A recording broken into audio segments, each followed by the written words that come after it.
क्या बात है।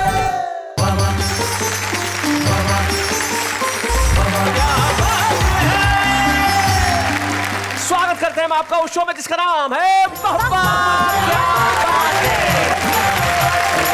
मुझे लगता है कि बहुत दिनों से मैंने गाने से कोई एपिसोड शुरू नहीं किया, तो मेरे ख्याल से गाने से शुरू करते हैं। क्या खांसी हो रही है तुम्हें? नहीं। हाँ, ओके, ऑलराइट। गाओ, आप गाओगे? तो क्या मेरे पिताजी आ रहे हैं, मैं ही गा रहा हूँ यहाँ पे? शुरू करते हैं एपिसोड, ओके। मैंने पूछा चांद से कि देखा है कहीं मेरे यार सा।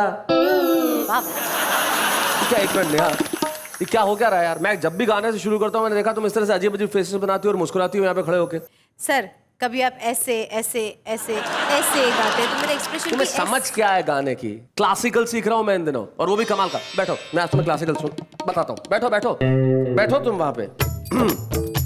कवित्री तो नहीं बन पाओगे, लेकिन कवियों की जगह बैठो तो सही। All the best to me. Band classical है, संभाल लेना थोड़ा। हाँ, 1 2 3 4। मोरे सैया तो है परदेस, मैं का करूं सावन को। मोरे सैया तो है परदेस, मैं का करूं सावन को। सुना लागे सजन बिना दे, मैं ढूंढूं साजन को। मोरे सैया प्यारे प्यारे प्यारे प्यारे, घर बिना लगे नहीं मारा जिया रे। ओ घर बिना लगे नहीं मारा जिया रे। नैनों ने थारी कैसा जादू किया रे। प्यारे प्यारे प्यारे प्यारे, थारो बिना लगे नहीं मारा जिया रे। ओ थारो बिना लगे नहीं मारा जिया रे। गगरे गगरे गगरे धनी धनी रे धा, मम ग मम ग मम ग मगरे गरे धा, निरे गरे गम गरे गम बम गम गरे गम बम नि ध मम गरे बम गरे धा। थारो बिना मोहे चैन ना आवे, धक धक धक मारा जी घबरावे। थारो बिना मोहे चैन ना आवे, धक धक धक मारा जी घबरावे। बोले बसुरिया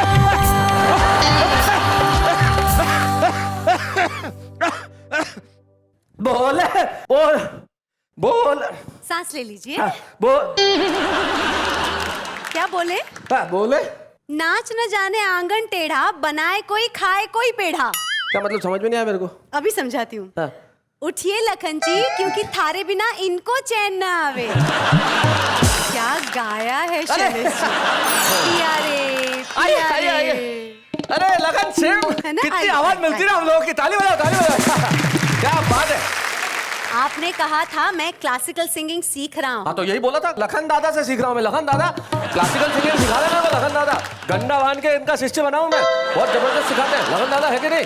अच्छा सीख रहा हूँ कि नहीं? बहुत बढ़िया। ताली बजाओ भाई, ताली बजाओ। लखन भैया जाओ, बैठ जाओ यार। लखन भैया उसके बाद पोडियम पे जाओ भाई, काम शुरू करते हैं। और एक मिनट भाई, जाने के पहले यहाँ खड़ी रहो। हमने गाया सो गाया, पहले हम जनता को ये तो बता दें कि हमारे कवि मित्र क्या करने वाले हैं। माला बूटों की जपे, कर्मों से अब ना डरे। इसका जीना इसका मरना, सभी कुर्सी के तले। एक कुर्सी के सिवा नेता में रखा क्या है।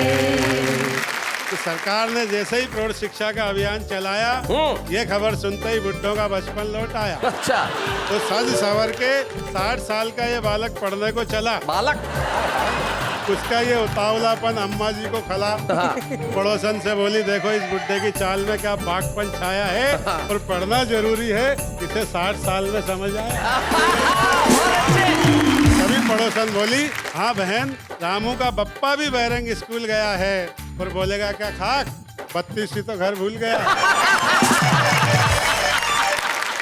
आज एक नरभक्षी ने अपनी बीवी से शाम को पूछा, डार्लिंग आज डिनर में क्या बनाया है? बोली आलू गोभी। अच्छा। बोले और कल क्या बनाओगे? बोले ये नहीं हंसा तो आलू चमन लाल। हरियाणा का आदमी को अंग्रेजी बोलता तो उसका भी हरियाणवीकरण कर देता है। अच्छा। वो अंग्रेजी बोलेगा तो ऐसे ही बोलेगा, बोले हाउ डू डू रहे। वो एक ने एक से कहा, बोले हाउ डू डू रहे। दूसरा बोला फाइन सू। फाइन सू। एक बोला बड़ी भारीनेस सी फील कर रहा हूँ। भारीनेस? बोले भाई ये भारीनेस क्या होती है? बोला हैवी पन। हैवी पन। चोट पर चोट सही, मुंह से कुछ कहा ही नहीं। वाह। चोट पर चोट सही, मुंह से कुछ कहा ही नहीं। हाँ मगर ये न समझना कि दिल दुखा ही नहीं। क्या बात है, बहुत अच्छा। चोट पर चोट सही।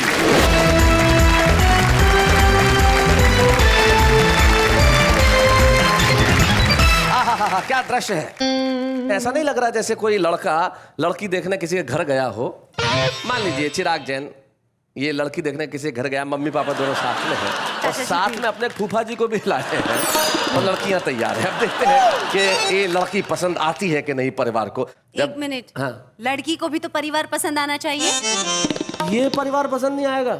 ऐसा परिवार कहाँ होगा देश में जहाँ पे फूफा हंसी के मामले में दुनिया का बादशाह है, बवंडर नाम का ससुर है, किरण दुबे नाम की सास है जो मीठा मीठा गाती है, और चिराग जैन नाम का लड़का है जो अभी से हाथ से कविताएं कर रहा है। ऐसा परिवार कहीं मिलेगा? जरा तालियां बजाइए इस परिवार के लिए। क्या बात है।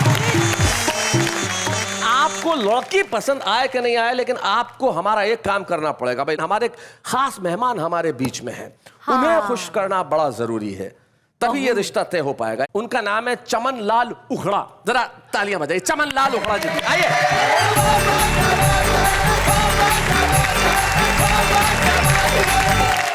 उखड़ा जी नमस्कार। ये चमन लाल उखड़ा साहब हैं। इनके परिवार में इनकी मर्जी के बिना कोई भी रिश्ता नहीं होता है, और उखड़ा साहब जब से पैदा हुए हैं उखड़ा जी के जीवन में मुस्कुराहट नहीं है। उखड़ा जी हमेशा पके हुए रहते हैं कि मुझे कई बार लगता है कि ये पैदा नहीं हुए थे, आम के पेड़ से पक के टपक गए थे। हमने देश के 4 बड़े कवियों को इसलिए बुलाया कि अगर आप इनके चेहरे पे मुस्कुराहट ला सके तो शायद आज ये रिश्ते की बात तय हो पाए। उखड़ा जी आप जरा यहाँ तशरीफ रखें। पता है मेरे उखड़ा जी के मुखड़े पे कभी स्माइल देखी ही नहीं है मैंने।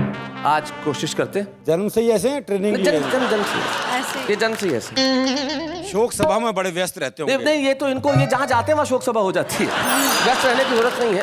तो आइए, आप में से कौन सबसे पहले ट्राई करना चाहता है? मुझे लगता है महिलाएं बड़े सौम्य ढंग से ट्राई करती हैं। तो किरण दुबे जी, अगर आप आके हमारे देश की जनता को और चमन लाल उखड़ा को हंसाए तो इससे बेहतर क्या होगा भाई। किरण दुबे के लिए तालियां बजाइए।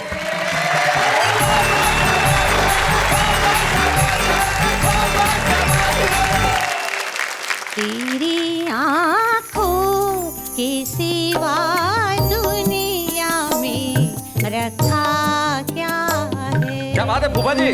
तेरी आँखों के सिवा दुनिया में रखा क्या है? एक मिनट किरण जी, ये आपका लिखा हुआ है? नहीं, ये चिराग फिल्म का गाना है। तो फिर आप क्यों गा रही है? मैं तो इनकी आंखें देख के गाना शुरू कर दिया। वैसे ये गाना जो है ना, ये नकली है। अच्छा। आज के जमाने में असली गाना क्या है वो मैं आपको सुनाइए। एक कुर्सी के सिवा नेता में रखा क्या है? क्या बात है भाई, वाह वाह वाह। एक कुर्सी के सिवा नेता में रखा क्या है? माला वोटों की जपे कर्मों से अब ना डरे। इसका जीना इसका मरना सभी कुर्सी के एक कुर्सी के सिवा नेता में रखा क्या है। क्या बात है किरण जी, वाह वाह। आपस के झगड़ों से मिलती नहीं इनको फुर्सत कहाँ। कुर्सी कहीं छिन्ना जाए लगी इनको चिंता यहाँ। एक दूजे से लड़ी कुर्सी के पीछे पड़े। इनका जीना इनका मरना सभी कुर्सी के तले। एक कुर्सी के सिवा नेता में रखा क्या क्या बात है किरण जी, वाह वाह।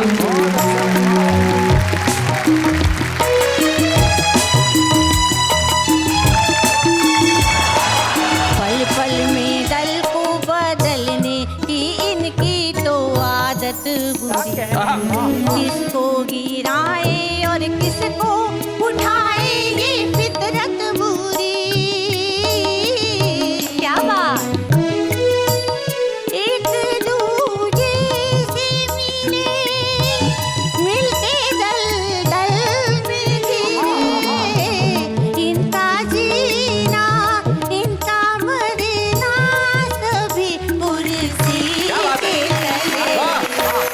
एक कुर्सी के सिवा नेता में रखा क्या है। क्या बात है, बहुत अच्छा, बहुत अच्छा, बहुत अच्छा, बहुत अच्छा, बहुत अच्छा। किरण जी, सबसे पहली बात तो ये कि मैं आपको इस चीज के लिए विशेष धन्यवाद देना चाहूंगा कि आपने यहाँ स्टूडियो में हम सबको हंसाया ये कह के कि एक कुर्सी के सिवा नेता में रखा क्या है, लेकिन इस कुर्सी में जो रखा है वो नहीं हंसा, अफसोस। उखड़ा जी के जीवन में मुस्कुराहट नहीं, लेकिन हमारे पास एक बवंडर है जो इंदौर से आया है और ये हास्य का बवंडर हम बुलाते हैं माइक पे, सुरेश बवंडर।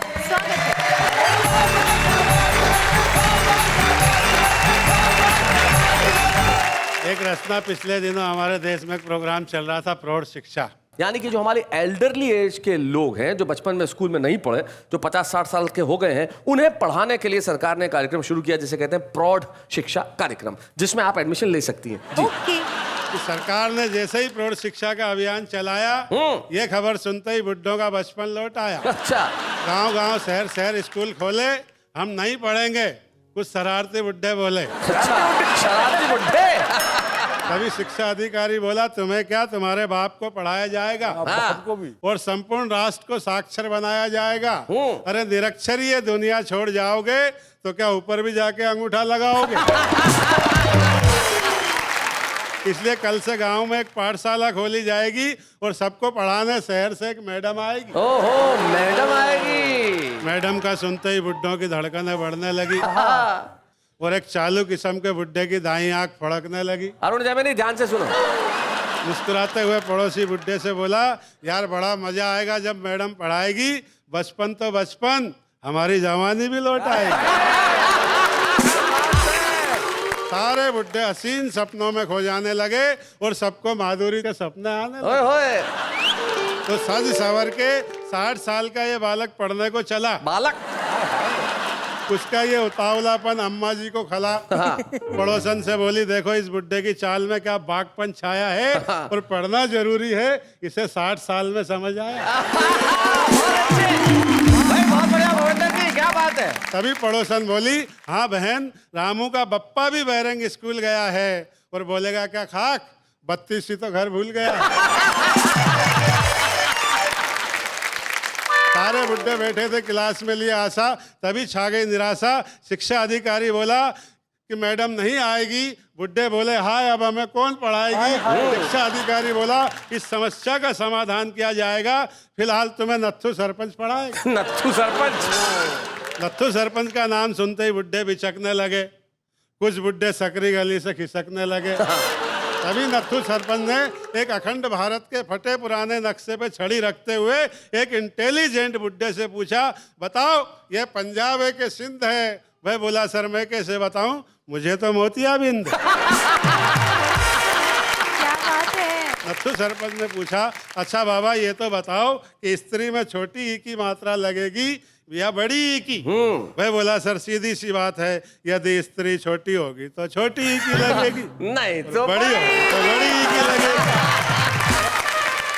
नत्थू सरपंच बोला तुम्हें क्लास से भगा दूंगा, तुम्हारे माथे से साक्षरता की लाइन मिटा दूंगा। बुड्ढे बोले हमें क्लास से भगा दोगे, हमारे माथे से साक्षरता की लाइन मिटा दोगे और हम क्लास से भाग जाएंगे तो तुम्हारे प्रौढ़ शिक्षा के प्रोग्राम धरे रह जाएंगे। ये कह के बुड्ढे सटक लिए। नत्थू सरपंच ने हाथ पैर पटक लिए। तभी चाय लेके 10 साल का बालक आया। वह बोला सर मुझे पढ़ा दीजिए, बदले में भले ही आप चाय के पैसे मत दीजिए। नत्थू सरपंच बोला बेटा इस क्लास में केवल बुड्ढों को पढ़ाया जाएगा, तेरा नंबर तो 50 साल बाद आएगा। क्या बात है भाई, वाह वाह वाह, बहुत बढ़िया।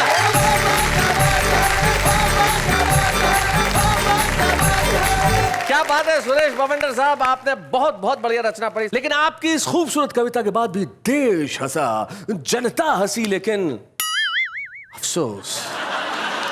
एक बाप अपनी बेटी को लेकर रेलवे स्टेशन गया, बेटी उसे छोड़ने आई थी। बाप गले मिल के बेटी को बड़ा उसको कह रहा था कि नहीं नहीं बेटा चिंता मत करना, मैं जल्दी वापस लौट आऊँगा। उसका माथा चूम रहा था तो एक जवान लड़का उसने कहा अंकल जी ट्रेन निकल जाएगी, आप ट्रेन पकड़ो, ये काम मैं कर लूँगा। तो जीवन में जब जवान इतने इंटेलिजेंट होने लगे तब मुझे लगता है कि चिराग जैन यहाँ आके शायद आपको तो हंसाएंगे ही, उखड़ा जी के चेहरे पे भी मुस्कुराहट लेके आए। चिराग जैन जोरदार तालियों के साथ। भाई लड़की तुझे ही पसंद करनी है तो थोड़ा ढंग से, हाँ, और उखड़ा साहब भी। या नॉट मी, हिम फर्स्ट। मैं ऑलरेडी इन सब चोचलों में काफ़ी लेट हो चुका हूँ। अच्छा अच्छा अच्छा। दरअसल शादी और मोबाइल के मामले में आदमी की एक सी धारणा होती है कि जितना देरी से करेगा उतना लेटेस्ट मॉडल मिलेगा। और ये मेरी आज की धारणा नहीं है जी, ये युगों युगों से चली आ रही है। वो शैलेश भैया एडम ने ईव से पूछा, एडम एंड ईव यानी आदम और हव्वा, दुनिया का पहला पुरुष और पहली महिला। उसने पूछा कि डार्लिंग क्या तुम मुझे प्यार करती हो? ईव ने कहा नहीं। बोला तो मुझसे ब्याह क्यों किया था? बोली मेरे पास चॉइस कहाँ थी।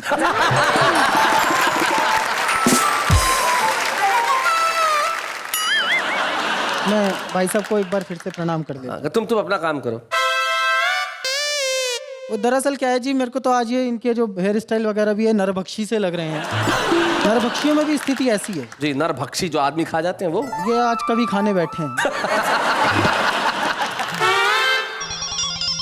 नरभक्षियों की स्थिति ऐसी है, वो एक नरभक्षी अपने बेटे के साथ शिकार पे गया। अच्छा। तो सामने से एक पतली दुबली सी लड़की आ रही थी, तो बेटे ने कहा पापा इसे खा लें? बोले नहीं बेटा इससे पेट नहीं भरेगा। अच्छा। कुछ है तो है नहीं इसमें। बेटा बेचारा चुप हो गया। थोड़ी आगे गया, एक बहुत ही मोटी आ रही थी, उन्होंने कहा पापा इसे खा लें? बोले इतना खाएगा कोलेस्ट्रॉल बढ़ जाएगा, डॉक्टर के पास जाना पड़ेगा। अच्छा। और आगे गए, नेहा जी जैसी कोई आ रही थी। अच्छा। नेहा जी जैसी आ रही थी तो बेटे ने कहा पापा इसे तो खा लें? बोले बेटा आज इसे घर लेके चलेंगे, तेरी मम्मी को खाएंगे।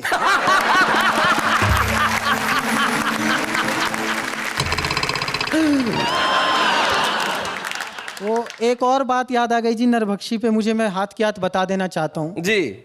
आज एक नरभक्षी ने अपनी बीवी से शाम को पूछा डार्लिंग आज डिनर में क्या बनाया है? बोली आलू गोभी। अच्छा। बोले और कल क्या बनाओगे? बोले ये नहीं हंसा तो आलू चमन लाल।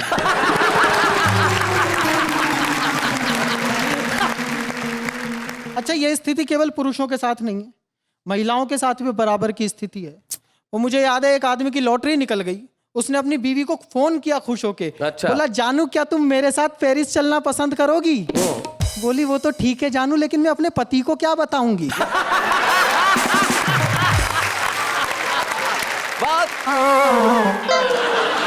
दरअसल क्या होता है नेहा जी, जब लड़का लड़की ढूंढ रहा होता है, बहुत दिनों तक लड़की ढंग की नहीं मिलती तो कुछ कम्मों मिल जाती हैं। हर आदमी की जिंदगी में ऐसी कुछ कम्मों होती हैं जी जी। शादी के बाद जब वो कम्मो मार्केट में बीवी के साथ मिल जाए, हाँ, मतलब आपके साथ बीवी और सामने कम्मो आ जाए, उस स्थिति पर मेरा एक गीत है शैलेश भैया। सुनाइए। कम्मो मिल गई बीच बाजार, बीवी लड़ने को तैयार। कम्मो मिल गई बीच बाजार, बीवी लड़ने को तैयार। बीवी लड़ने को तैयार, बीवी लड़ने को तैयार। कम्मो मिल गई बीच बाजार।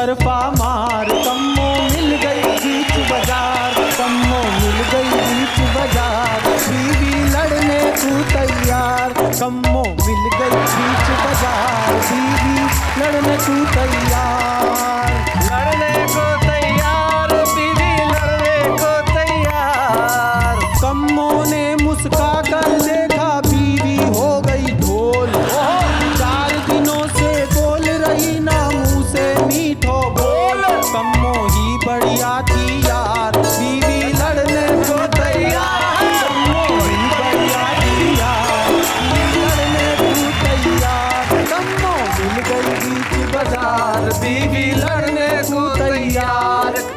हाल चाल तक पूछ न पाए मुफ्त हुए बदनाम, कम्मो छूटी बीवी रूठी माया मिली न राम, घर से शुरू हो गई वार, बीवी लड़ने को तैयार, कम्मो मिल गई बीच बाजार, बीवी लड़ने को तैयार।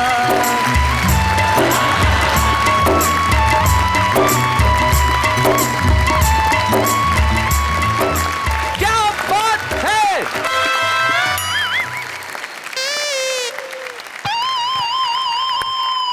भाई वाह वाह वाह चिराग, क्या बात है, बहुत बढ़िया। जब दुश्मन देश छोटी छोटी मिसाइलों से अगर न मरे तो परमाणु बम लेके आना चाहिए, और हमारे पास हास्य का एक परमाणु बम है जो हरियाणा से आता है और नाम उनका अरुण जैमिनी है। जरा जोरदार था अरुण जैमिनी।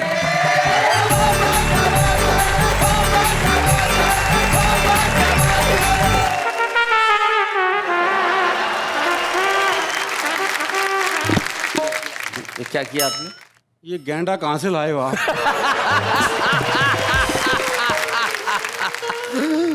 नहीं नहीं, तो कभी एक कवित्री को खा चुका है। हाँ नेहा जी, आहा क्या आपने क्या बोला था मेरे को बुलाने से पहले? I appreciated you know. बस ये अंग्रेजी की दिक्कत है हरियाणा के आदमी के साथ।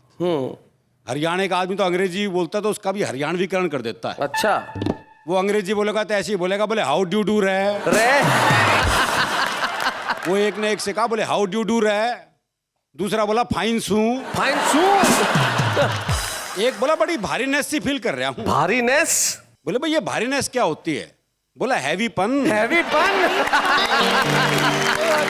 हमारी अंग्रेजी ऐसी है, जो बस में एक लड़का खड़ा था, एक लड़की चढ़ी, तो लड़की का पैर लड़के के पैर पे रखा गया। अच्छा। तो लड़के का पैर दब गया, तो लड़की बोली सॉरी, तो लड़का बोला मेंशन नॉट। अच्छा। लड़की आगे बढ़ गई, पीछे एक हरियाणा का बूढ़ा चढ़ गया, गलती से उसका पैर भी उस लड़के के पैर पे रखा गया। तो उसने लड़की की देखा देखी कह दी सॉरी। तो लड़का बोला तमीज नहीं, आप देख के नहीं चल सकते, सारा जूता खराब कर दिया, पैंट खराब कर दी, चलने की तमीज नहीं आपको? तो हरियाणा का बूढ़ा बोला क्यों भाई, मेरी सॉरी की स्पेलिंग गलत थी। बहुत अच्छे। अच्छा है। वो बस स्टैंड पे बहुत सारी महिलाएं खड़ी थी, एक बूढ़ा खड़ा था, बस आकर रुकी तो कंडक्टर ने सारी महिलाएं तो चढ़ा ली। अच्छा। जैसे ही बूढ़े का नंबर आया हाथ अड़ा दिया, बोला नो मोर। है बोले सारी मोर नहीं है तो चढ़ा ली। अच्छा, मेरा नंबर बारी आया तो no नो मोर। बहुत अच्छे। तो हमारी अंग्रेजी ऐसी है जी। दरअसल क्या है, वो एक बच्चा आया रिपोर्ट कार्ड लेके, हाँ। बड़ा मायूस सा। बाप ने पूछा क्या हुआ? बोले स्कूल से रिपोर्ट कार्ड लाया हूँ, फेल हो गया। बोले क्यों चिंता कर रहा है, रिपोर्ट कार्ड ही तो है, कौन सी डीएनए रिपोर्ट है। तो हमारी अंग्रेजी ऐसी है। दरअसल क्या है, हमारे यहाँ तो पढ़े नहीं पढ़े वो बराबर ही है मामला, और नहीं पढ़े तो भी कम नहीं है वो। अच्छा। वो एक तो कभी स्कूल गया ही नहीं, उसका काम था दिन भर गाय भैंस का गोबर इकट्ठा करना और छत पे उपले थापना गोश्त से। जी। उपले उपले समझते हो ना? हाँ। जब गोबर सुखाते हैं उसका ईंधन बनता है जो चूल्हे में डालते हैं, उससे ग्रामीण भाषा में उपले कहा जाता है। ओके। और ग्रामीण में गोश्त से कहा जाए। जी। गोबर। गोबर तो ये बैठा है। आप हंसाने की जगह गुस्सा कर देंगे। क्या करूं भाई, अब जाकर अगला हंस नहीं रहा तो मैं क्या करूं बताओ। ये गोबर ईंधन बनकर तुम में आग भी लगा सकता है। आगे हाँ। बोलो। उसका काम था दिन भर गाय भैंस का गोबर इकट्ठा करना, छत पे उपले थापना। हाँ। बड़ा हुआ तो लड़की वाले रिश्ते के लिए आए, तो लड़की के बाप ने लड़के के बाप से एक सामान्य सा सवाल कर दिया। बोले जी लड़का कितना पढ़ा लिखा है? बोले तुम पढ़े लिखे की बात कर रहे हो, उसके ऑटोग्राफ छत पे सूख रहे हैं। ऑटोग्राफ। एक कविता आपको सुनाता हूँ जी। एक दिन मैंने अखबार में पढ़ा कि जेल में मिलती हैं सुविधाएं आलीशान। अच्छा। देखने को रंगीन टीवी, पढ़ने को पत्र पत्रिकाएं और खाने को मिलते हैं एक से एक बढ़िया पकवान। ये पढ़कर मुझ बेरोजगार को लगा कि यहाँ तो मिलती है 5 स्टार सुविधाएं, अच्छा। नौकरी ढूंढने से तो अच्छा है किसी तरह जेल ही चला जाए। अब मुझे दिन में, रात में, गर्मी, सर्दी, बरसात में कश्मीर की वादियों की जगह जेल के हसीन, रंगीन, दिलकश सपने आने लगे। ओहो, जेल के सपने रोज रोज लुभाने लगे। मेरी आत्मा मुझे बार बार कचोटती, मूर्ख, कवि सम्मेलन में चला जाता है, इससे तो जेल क्यों नहीं हुआ था। बहुत अच्छे। जेल जाने की धुन में मैं इस कदर बीमार पड़ गया, मलेरिया की जगह जलेरिया में जकड़ गया। जलेरिया, बहुत अच्छे। इस अवस्था में मैं घर पर भी कैदियों वाले कपड़े पहनने लगा। अच्छा। और घर की खिड़की के सीखचों पर बैठने लगा। अच्छा। जब भी कोई मेहमान मिलने आया, मुझे ऐसा लगा जैसे जेल में कोई मिलाई करने आया। आहा। जब बात हद से आगे बढ़ गई तो मेरे पैरों की जोड़ी तिहाड़ जेल की ओर बढ़ गई। अच्छा। मैंने वहां देखा एक कैदी रिवॉल्विंग चेयर पर बैठा रसमलाई खा रहा था और एक पुलिस वाला उसके पांव दबा रहा था। क्या बात है, बहुत बढ़िया। और साथ साथ गिड़गिड़ा रहा था, भाग जा मेरे बाप, कब तक हमारी छाती पर मूंग दलेगा। 40 किलो से 80 किलो का तो हो गया, और कितना पलेगा। कैदी मुस्कुराया, बोला ज्यादा मत बड़बड़ाओ, जाओ हमारे लिए एक जोड़ा पान लेकर आओ। अच्छा। सिपाही के जाते ही मैंने कैदी को दंडवत प्रणाम किया और कहा, हे महान आत्मा, मेरा मार्गदर्शन कीजिए, मेरी जेल जाने की हार्दिक इच्छा है, इन चरणों में जगह दी। कोई उपाय बताइए, किसी भी तरह से सही मुझे जेल ले आइए। कैदी पिंगला, तो जेल में आएगा, मिठाइयाँ और पकवान खाएगा, ऐसा कर किसी की टांग तोड़ दे। अच्छा। या कोई लड़की छेड़ दे। हाँ। ये ब्रह्म वाक्य लेकर मैं वापस घर आया। एक दिन मैंने एक आवारा लड़के की टांग तोड़ दी। हाँ, अब जेल जाना पक्का। और घर पर आकर करने लगा इंतजार कि पुलिस वाले अब आएं। लेकिन थोड़ी देर बाद ही मोहल्ला सुधार समिति के कुछ सदस्य आए। अच्छा। बोले, आपने उस आवारा की टांग तोड़ी, धन्यवाद। अच्छा। हम सार्वजनिक रूप से आपका अभिनंदन करना चाहते हैं। हाँ। और इस पुण्य कार्य के लिए आपकी प्रशंसा करना चाहते हैं। बहुत अच्छे। अभिनंदन के एक हफ्ते बाद वही आवारा लड़का मेरे घर आया। अच्छा। और मिठाई का डिब्बा मेरे हाथ में थमाया। बोले, आपसे मिलकर तो मेरी जिंदगी बदल गई। आपने उस दिन टांग तोड़कर मुझे विकलांग किया और इस चक्कर में मुझे नौकरी मिल गई। वाह वाह वाह वाह, बहुत बढ़िया।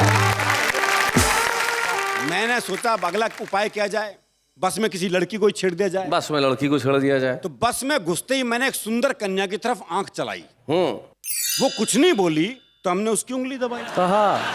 लेकिन वो तो कमाल थी, उसने अपनी उंगली नहीं हटाई। अच्छा। उंगली से हम थोड़ा और आगे बढ़े तो 2 पुलिस वाले हमारे सिर पर आ चढ़े। बोले, शर्म नहीं आती, सरेआम लड़की को छेड़ते हो, अपनी उंगली उसकी उंगली से भेड़ते हो। तभी तीसरे पुलिस वाले ने टोका, अबे रहने दे, सस्पेंड कर देगा दरोगा, सरेआम लड़की छेड़ रहा है, जरूर किसी बड़े बाप का बेटा होगा। वाह वाह वाह, बहुत बढ़िया। पहला बोला, नौकरी गई भाड़ में, ये बड़े बाप के बेटे ऐसा ही करते हैं शराफत की आड़ में। क्या बात है। ये बड़े बाप के बेटे ऐसा ही करते हैं शराफत की आड़ में। लड़की दरअसल छिड़ी ही नहीं थी। अच्छा। उंगली उसकी उंगली से भिड़ी नहीं थी, इसलिए वो बीच में पुलिस वाले से बोली, भाई साहब, क्यों इतने हैंडसम लड़के को बदनाम करते हैं? बहुत अच्छे। क्यों इतने हैंडसम लड़के को बदनाम करते हैं? इन्होंने तो मुझे छेड़ा ही नहीं। उस लड़की को छेड़ना मुझे और सता गया, क्योंकि शाम को उसका बाप घर पर रिश्ता लेके आ गया। एक दिन मैंने एक महिला का पर्स चुराया। अच्छा। और भागा भागा पुलिस स्टेशन आया। वह महिला वहीं बैठी पाई और जैसे ही उसने पर्स चोरी जाने की रिपोर्ट लिखाई, मैंने पर्स को थानेदार के आगे सरकाया और हथकड़ी लगवाने की मुद्रा में अपने हाथों को आगे बढ़ाया। पुलिस वाले ने मेरे हाथों को झड़क दिया। मुफ्त में जेल जाना चाहता है। हाँ, क्या बात है भाई, वाह वाह, बहुत बढ़िया पंक्ति है। मुफ्त में जेल जाना चाहता है। इतना कहकर उसने एक फोन मिलाया और अपने साले को थाने में बुलवाया, मुझे 2 डंडे मारकर वापस भिजवा दिया और पर्स चुराने के आरोप में उस साले ने अपने साले को अंदर करवा दिया। क्या बात है, वाह। अब आप ही लोगों से कुछ उम्मीद है? इतना क्वालिफाइड अपराधी, इतना जेन्युइन अपराधी खुलेआम घूम रहा है, जेल जाने के लिए कोई सोर्स ढूंढ रहा है। अब आप ही कोई उपाय बताओ, हो सके तो कोई सोर्स भिड़वाओ और किसी भी तरह से सही मुझे आप जेल तो भिजवाओ। क्या बात है, वाह वाह। वैसे आप भी क्या उपाय बताओगे? अगर आपके पास ही कुछ उपाय होते तो आप ये कविता घर पर नहीं बल्कि जेल में रंगीन टीवी पे देख रहे होते। क्या बात है, बहुत है, बहुत अच्छे।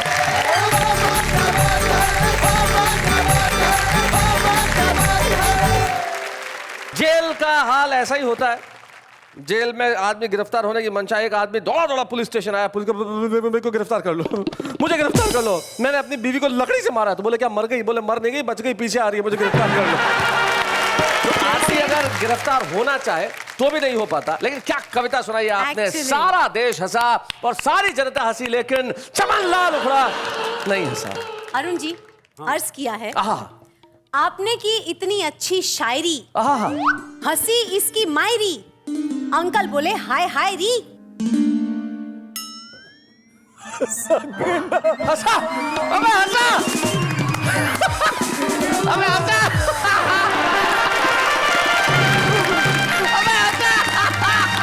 अरे बधाई हो, अरे बधाई हो, बधाई हो, हंसा, अरे हंस गया, हंस गया,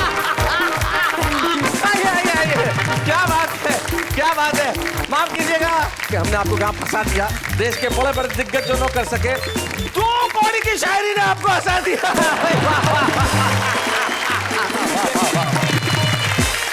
बड़ौदा की गोद से हम ऐसे शायर को, एक ऐसे अजीम नाम को आपके समक्ष आज बुलाना चाहते हैं, जिन्होंने न केवल उर्दू में अपनी रचनाएं की, गजल कहीं, शेर कहे, बल्कि गुजराती में भी बहुत सारे शेर उन्होंने खूबसूरत कहे। जब वो यहाँ खड़े होंगे और अपने शेर पढ़ेंगे तो आप कहेंगे वाह वाह, क्या बात है। आइए हम मिलते हैं आज के हमारे विशेष मेहमान, हमारे खलील धनतेजवी साहब। स्वागत है।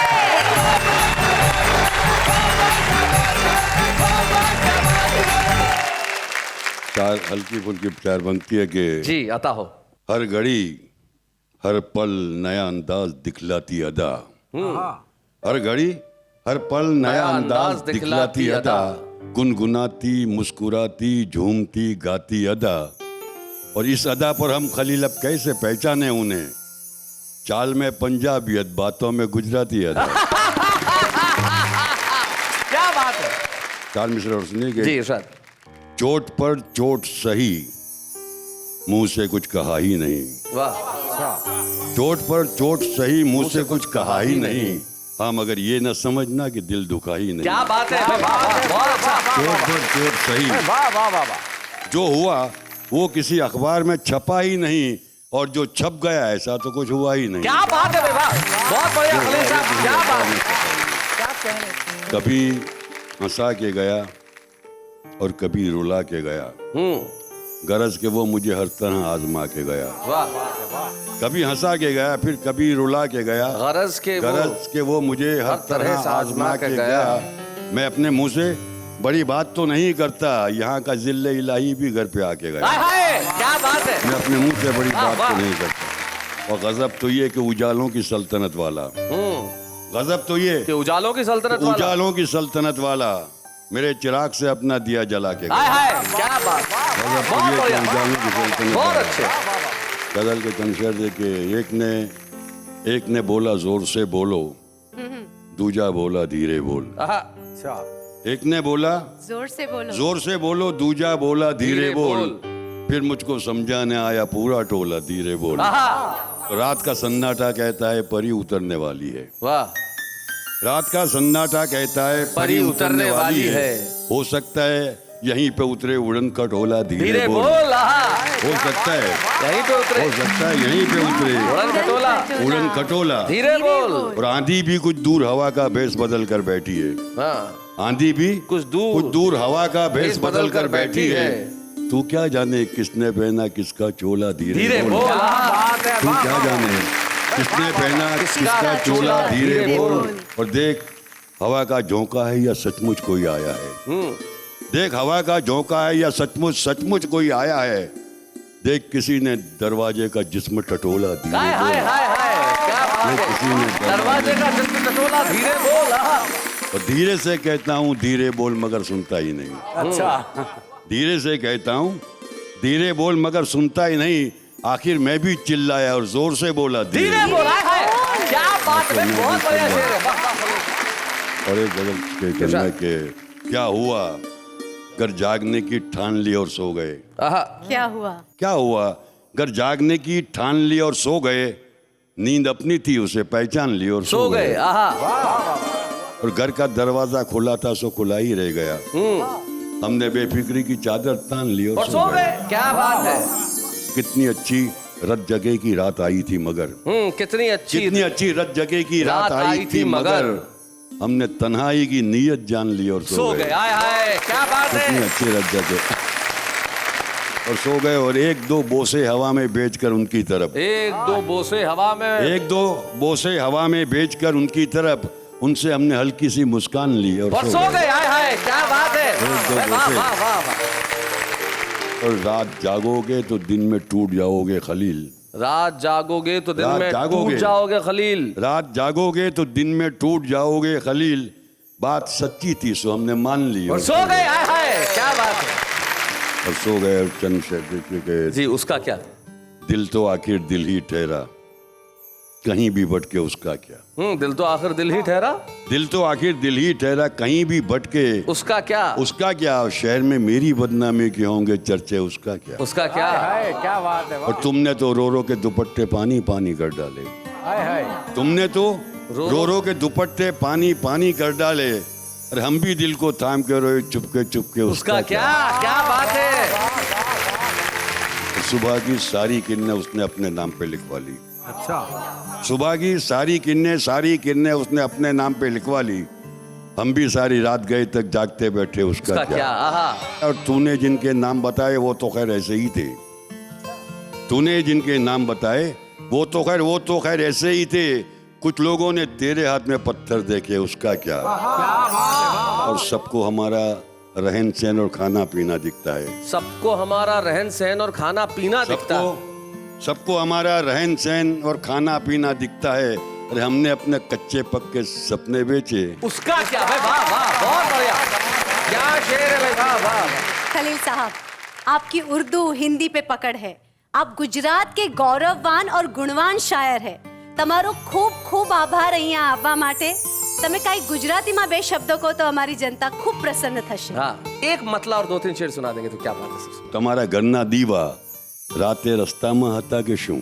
अच्छा, તમારા ઘરના દીવા રાતે રસ્તામાં હતા કે શું, પવન ફંટાઈ જશે એ ભરોસામાં હતા કે શું। आहा, क्या बात है। અને ઘરે પહોંચો તો દરવાજાએ પૂછ્યું ક્યાંથી આવો છો। अच्छा, ઘરે પહોંચો तो દરવાજાએ તો પૂછો દરવાજાએ પૂછ્યું ક્યાંથી આવો છો। સુગંધ આ શેની છે, સાંજે બગીચામાં હતા કે શું। आहा, आहा, क्या बात है, वाह वाह, बहुत बढ़िया। અને તમારા દિલના ધબકારા અજાણ્યા કેમ લાગે છે। हाँ, વાહ વાહ। તમારા દિલના ધબકારા અજાણ્યા કેમ લાગે છે। તમે પણ કાલે તરણેતરના મેળામાં હતા કે हाय શું। हाय हाय, क्या बात है, वाह वाह वाह वाह। खलील धनतेजवी साहब, बड़ौदा के एक शायर जो सिर्फ गुजरात के शायर नहीं है, सारे हिंदुस्तान के शायर हैं। और यकीन मानिए जब ऐसा कोई शायर इस मंच पे आता है तो वाह वाह क्या बात है का फर्ज है, कर्तव्य है कि हम उस शायर का सम्मान करें। आज मिलकर हम सम्मानित कर रहे हैं खलील धनतेजवी साहब को। बच्चे हैं या बूढ़े हैं, नर है या नारी है, हंसी देने वालों के सब ही आभारी है, कविता सुनाने वाले सबको हंसाने वाले अब सबके साथ है। बाबा क्या बात है, बाबा क्या बात है। हमने हमारे बाबा क्या बात है में एक नई परंपरा का आरंभ किया है जिसका नाम है शुभारंभ। तो इस परंपरा को आज आगे बढ़ाते हुए हम बुला रहे हैं दुर्गेश दुबे जी को।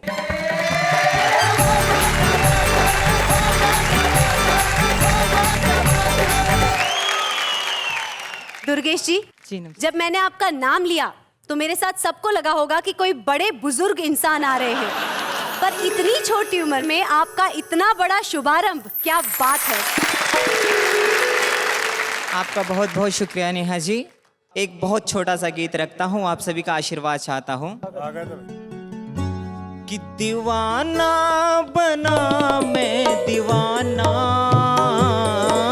दीवाना बना मैं दीवाना, वो पहली नजर में नजर का मिलाना, वो पहली नजर में नजर का मिलाना, तेरा मुस्कुरा के वो पल के झुकाना, मेरे पूछने पर तेरा कुछ न कहना, मेरे पूछने पर तेरा कुछ न कहना, मुझे भाग गया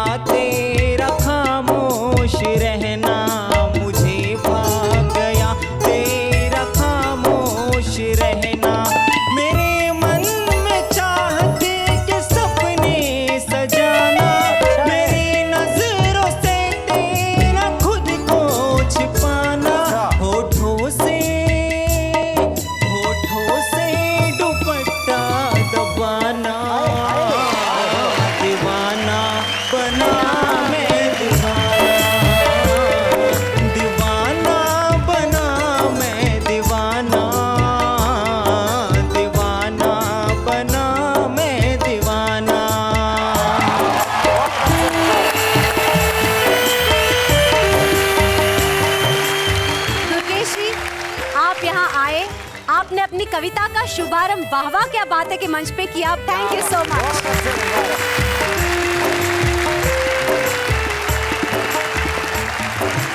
भाई यकीन मानिए, मेरा ख्याल से वाराणसी के रहने वाले दुर्गेश दुबे जो इस वक्त यहाँ आके कविता पढ़ के गए, उनके मन में जितनी खुशी होगी उससे बयान नहीं किया जा सकता। दुनिया में कुछ चीजें ऐसी होती है जिनकी गिनती हो नहीं सकती और कुछ चीजें ऐसी होती है जिनकी गिनती की नहीं जानी चाहिए। वाह वाह क्या बात है, मैं आपके घरों में कितने ठहाके लगते हैं इसकी गिनती मत करिए, हंसते रहिए। हमने कसम खा रखी है कि आपके घरों में समस्याओं को आने नहीं देंगे, चिंताओं को घुसने नहीं देंगे, आपके दरवाजों पे टेंशन कभी दस्तक नहीं देगा, क्योंकि जब तक हम हैं आपकी हंसी में बहुत दम है और हम सब मिलके चाहे दिन हो या रात हो कहते रहेंगे वाह वाह क्या बात है।